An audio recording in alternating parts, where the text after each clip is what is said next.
Congratulations to Volga Videos. for 18 million subscribers. Do subscribe to Volga videos. Sir యాక్చువల్గా మీరు కొత్త వీళ్ళు కూడా కొత్తే ప్యాడింగ్ ఆర్టిస్ట్లో ఒకళ్ళిద్దరు రికగ్నైజ్డ్ ఫేసెస్ ఉన్నప్పటికీ కూడా వీళ్ళలో ఎవరినన్నా ఇంకా మోస్ట్ రికగ్నైజ్డ్ ఫేసెస్ పెట్టుకుందాము అన్న ఆలోచన మీకు వచ్చిందా ముందు? ఫస్ట్ ఆఫ్ ఆల్ వీళ్ళెవరు కొత్త కాదు, నేను మాత్రమే కొత్త. నేను అలా అనట్లేదు, ఇంకా నోన్ నోన్ ఫేసెస్ కాదు, ఇంకా నోన్ ఫేసెస్ అయితే మీకు ఇప్పుడు టికెట్ల పరంగా కావచ్చు, మైలేజ్ పరంగా కావచ్చు, ఫ్యూ పీపుల్ కొత్తగా వచ్చేవాళ్ళు ఇలా ఆలోచిస్తారు. అవునండి. మీకు అలాంటి ఆలోచన ఏమైనా వచ్చిందా అని అంటున్నా? నాకు రాలేదండి. అంటే చాలా మంది అడ్వైజ్ అయితే ఇచ్చారు, ప్యాడింగ్ ఆర్టిస్ట్ అంటే కొన్ని names, female names, male names కొన్ని చెప్పి, సార్ వీళ్ళని ప్యాడింగ్ ఆర్టిస్ట్ అంటారు, వీళ్ళని పెట్టుకుంటే మనకి మార్కెట్ ఇలా ఉంటుంది ఇలా ఉంటుంది అని చెప్పారు. నేను అంత డీప్గా ఆలోచించలేదండి. నా క్యారెక్టర్కి వీళ్ళు యాప్ట్గా ఉన్నారు లేదా అంతవరకు ఆలోచించాను. అలా చేసి అందరినీ క్యాష్ చేయడం జరిగింది. కాంటెంట్ మీద కాన్ఫిడెన్స్ అంతే. అంటే అన్నిటికంటే మించి వాళ్ళ ప్రీవియస్ మూవీస్ నేను చూశాను. సో నా క్యారెక్టర్ ఏంటి, వాళ్ళ ప్రీవియస్ మూవీస్లో ఎలా ఉన్నారు, సో నాకు సరిపోతుందా లేదా, సో అక్కడ నేను చూసుకున్నారు. అలా సరిపోయింది అనమాట. సో మ్యూజిక్ గురించి చెప్పండి, మీ మ్యూజిక్ డైరెక్టర్ గురించి, అండ్ ఇందులో ఎలాంటి క్రూషియల్ రోల్ ప్లే చేస్తుంది? ఎందుకంటే బ్యాక్గ్రౌండ్ స్కోర్ కావచ్చు, మీరు అన్నట్టు పాటలు కావచ్చు.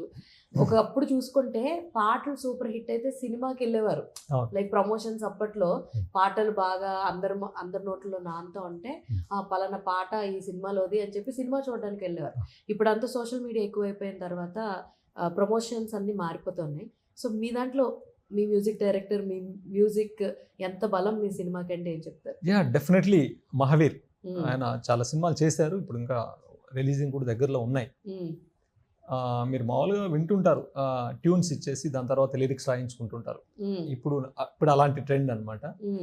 నాకు ట్యూన్స్కి లిరిక్స్ రాయడం అనేది తెలియదు అనమాట.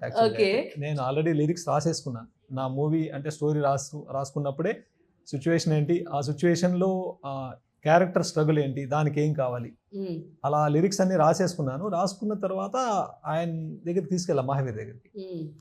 ఫస్ట్ నేను అడిగిన క్వశ్చన్, మీరు లిరిక్స్ కి ట్యూన్ చేయగలరా? ఛాలెంజ్.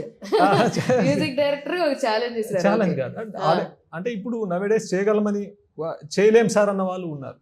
తర్వాత నేను అప్రోచ్ అయితే చేయలేం సార్ అన్న వాళ్ళు ఉన్నారు. But he is readily accepted. Sir నేను చేస్తాను, మీరు తీసుకురండి అని. ఫస్ట్ ఒక సాంగ్ పంపించి ఆయనకి లిరిక్స్ పంపించి దీన్ని ట్యూన్ కట్టి నాకు పంపించు, ఓకే అంటే మళ్ళీ మనము ఫర్దర్ గా ప్రొసీడ్ అవుదాము, లేదంటే ఇక్కడితో డ్రాప్ అవుదాము అని చెప్పాను. So he did fantastic job అండి. బ్యాక్గ్రౌండ్ స్కోర్ కూడా చాలా బాగా ఇచ్చాడు.